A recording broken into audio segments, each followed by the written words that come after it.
కడప జిల్లా బీకోడూరు మండలంలో ఇంటింటికి వెళ్లి తెలుగుదేశం పార్టీ ప్రవేశపెట్టిన మేనిఫెస్టోను వివరిస్తూ మోడీ చంద్రబాబు సహాయంతో బద్వేల్ నియోజకవర్గం సంపూర్ణ అభివృద్ధి జరగాలి అంటే బీజేపీ టీడీపీ ఉమ్మడి పార్టీల ఎమ్మెల్యే అభ్యర్థి బొజ్జ రోషన్న కమలం గుర్తుపై ఓటేసి అత్యధిక మెజారిటీతో గెలిపించాలని కోరిన యువనేత నితీష్ కుమార్ రెడ్డి.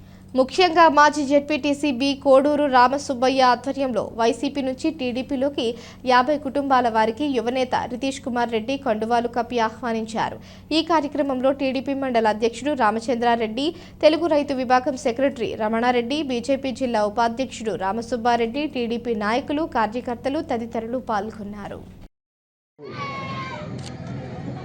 జనసేన, టీడీపీ మరియు బీజేపీ కార్యకర్తలు, నాయకులు, యువకులు మీరందరికీ పేరు పేరుగా ధన్యవాదాలు.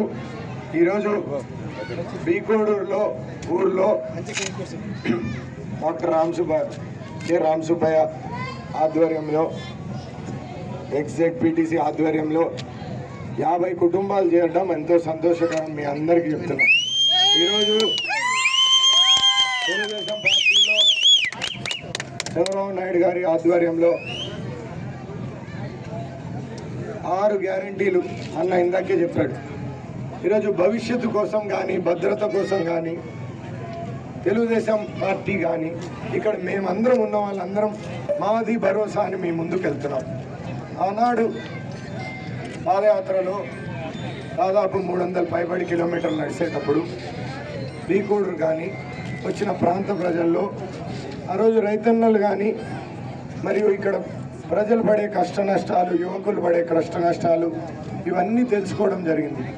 మీలో ఉన్న మమేకమై నడిచినప్పుడు నా బాధ్యతగా ఇవన్నీ తెలుసుకోవడం జరిగింది. ఇప్పుడు ఏదో నడుచుకొని పోయినామని కాదు, వైసీపీ నాయకులకి సూటిగా అడుగుతున్న బీకోడూరు మండలంలో ఎల్ఎస్పి ద్వారా డ్యామ్ ద్వారా నీళ్లు తీసుకొని వస్తాం, ఎల్ఎస్పికి ద్వారా నీళ్లు తెస్తామన్నారు. రాలేదా? వచ్చిందా? రాలేదా? రాలేదు.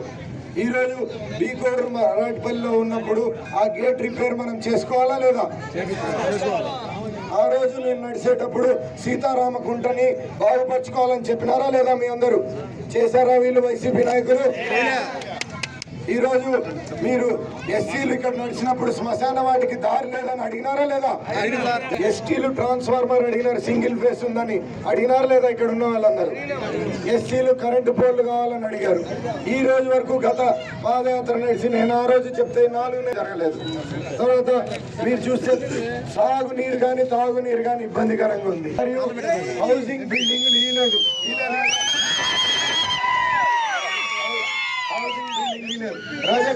రజకులకి ఇక్కడ ఇళ్ల స్థలాలు లేదు, మోసం చేసినారు. అవునా కదా? బీసీ రజకులు చేయలేదు. మరియు ఈరోజు హెడ్ క్వార్టర్ మరాఠపల్లి నుంచి బీకోడుకి రోడ్డు, సీసీ రోడ్డు బ్రిడ్జ్ చేశారా? చేయలేదా?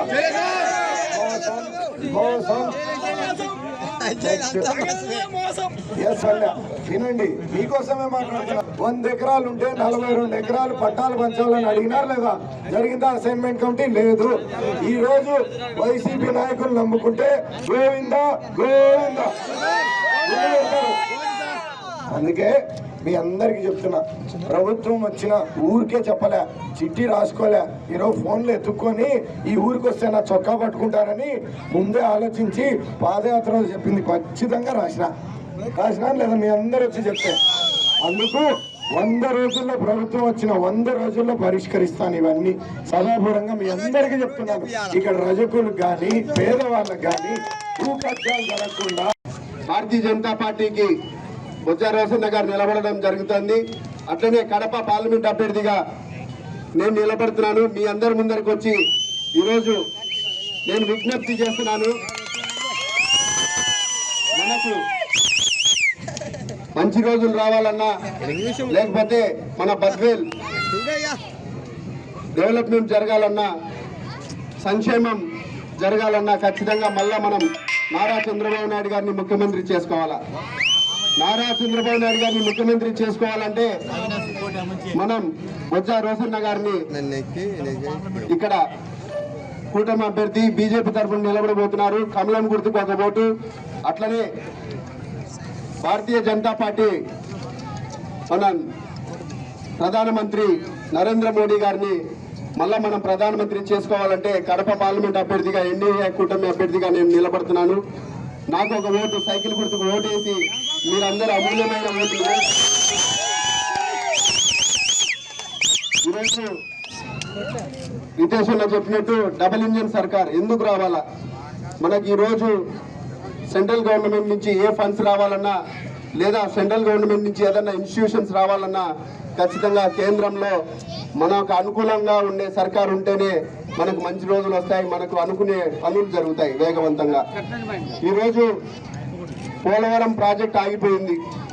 ఈరోజు ఉపాధి హామీలు పని కూడా రేపు ఖచ్చితంగా రైతు కూలీలకు అనుసంధానం చేసే విధంగా నేను కడప పార్లమెంట్ అభ్యర్థిగా నన్ను గెలిపిస్తే ఖచ్చితంగా కడప ఈరోజు పార్లమెంట్ మాట్లాడతానని తెలియజేస్తున్నాను. అట్లనే కడప స్టీల్ ప్లాంట్ విషయంలో కూడా జమ్లమడుగులో ఏర్పాటు చేసి వేలాది మందికి ఉద్యోగ అవకాశాలు, అంటే డిప్లొమా కానీ ఐటీఐ కానీ డిగ్రీలు పూర్తి చేసుకొని ఎంతో మంది నిరుద్యోగ యువత ఈరోజు వలసలు వెళ్ళిపోయి పక్క రాష్ట్రాల్లో తక్కువ జీతాలకు పనిచేయాల్సిన పరిస్థితి ఉంది. కానీ అదే కడప స్టీల్ ప్లాంట్ కింద జమ్లమడుగులో మనం ఏర్పాటు చేసుకోగలమైతే ఖచ్చితంగా మీ అందరికి ఉద్యోగ అవకాశాలు వస్తాయి. 10,000 మందికి ప్రత్యక్షంగా పరోక్షంగా 10,000 మందికి ఉద్యోగ అవకాశాలు కల్పించే పరిస్థితి ఉంది. మన బద్వేలు యువ నాయకుడు రితీష్ రెడ్డి గారు తీసుకుంటారు. ఎవరు ఏం చేసినా భయపడాల్సిన పనిలే. 19వ తేదీ మీరందరూ ముందుండి సాయంత్రం వరకు మన బూతులో మన గ్రామాలలో చుట్టుపక్కల గ్రామాల్లో బూతుల్లో అన్నిటిలో మెజార్టీ తెచ్చి ఈ మండలం నుంచి మెజార్టీతో బొజ్జా రోషన్న గారిని యువ నాయకుడు రితీష్ రెడ్డి గారు మన భవిష్యత్తులో మన ఇన్ఛార్జి రితీష్ రెడ్డి గారి ఆధ్వర్యంలో మీరందరూ విజయమ్మ గారి నాయకత్వంలో పనిచేయండి. మీకు ఏ సమస్య వచ్చినా కూడా ఈడ యువకుడు ఆవల్ల దుగ్గిరెడ్డి ఆవల్ల శంకర్ రెడ్డి ఈ గ్రామంలో బాబు అందరు ఉన్నారు.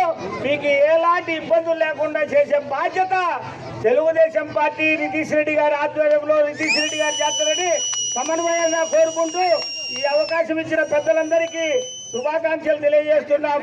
ఇప్పుడు మన బొజ్జా రోషన్న గారిని మాట్లాడవలసిందిగా కోరుతున్నాం. బీకోడు గ్రామంలో దాదాపు 50 కుటుంబాలు తెలుగుదేశంలో చేరినందుకు మీ అందరికీ రితీష్ అన్న గారి ఆధ్వర్యంలో చేరినందుకు చాలా సంతోషం. మీ రాక మాకెంతో బలము, సంతోషం. మీ అందరికీ తెలుగుదేశం జనసేన బీజేపీ తరఫున స్వాగతం, సుస్వాగతం.